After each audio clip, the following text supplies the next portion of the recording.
चारों तरफ चांदी की तरह चमकती बर्फ की चांदनी, कल कल करती मंदाकिनी नदी की निर्मल धारा, हर ओर बर्फ से ढके पहाड़, शांत वातावरण और उस परम शक्ति का आभास जो देवों के देव महादेव है, भोले भंडारी है, भक्तों के कल्याण के लिए जिन्होंने हलाहल विष का पान किया और जिन्होंने समय समय पर संसार की रक्षा के लिए आसुरी शक्तियों के संहार भी किया।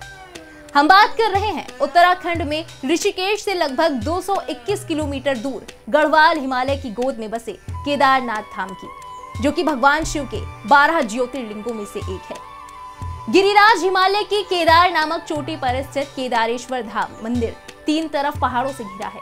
एक तरफ है करीब 22,000 फुट ऊंचा केदारनाथ, दूसरी तरफ है 21,600 फुट ऊंचा खर्च कुंड और तीसरी तरफ है 22,700 फुट ऊंचा भरत कुंड। न सिर्फ 3 पहाड़ बल्कि केदारनाथ धाम में 5 नदियों का संगम भी है। यहाँ मंदाकिनी, मधुगंगा, क्षीर गंगा, सरस्वती और स्वर्ण गौरी नदी है। हालांकि इन नदियों में से कुछ का अब अस्तित्व नहीं रहा, लेकिन अलकनंदा की सहायक मंदाकिनी नदी यहाँ आज भी मौजूद है और इसी के किनारे बसा है केदारेश्वर धाम। यहाँ सर्दियों में भारी बर्फ और बारिश में जबरदस्त पानी रहता है। देश और दुनिया के करोड़ों सनातनियों के आस्था के केंद्र बाबा केदार के कपाट खुल गए हैं। आज इस विशेष प्रस्तुति में हम आपको बताएंगे केदारनाथ धाम से जुड़ी कथा के बारे में और जानेंगे कि आखिर कब और कैसे हुई थी केदारनाथ धाम की स्थापना। पौराणिक कथा के अनुसार हिमालय के केदार श्रृंग पर भगवान विष्णु के अवतार महातपस्वी नर और नारायण ऋषि तपस्या करते थे।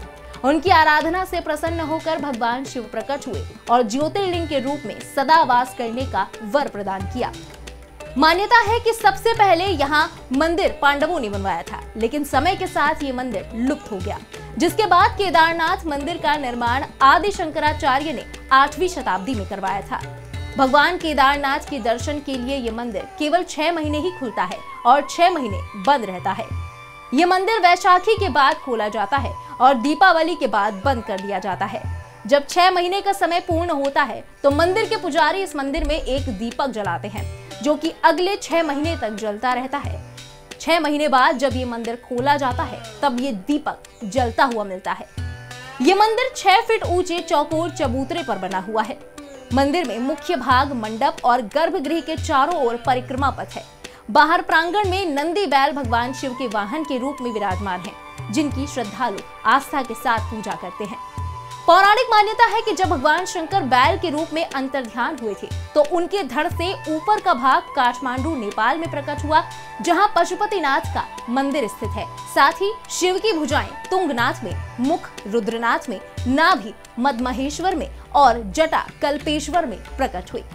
इसलिए इन 4 स्थानों के साथ केदारनाथ धाम को पंच केदार कहा जाता है। केदारनाथ मंदिर की आध्यात्मिक यात्रा के दौरान भक्तों को असीम शांति का अनुभव होता है।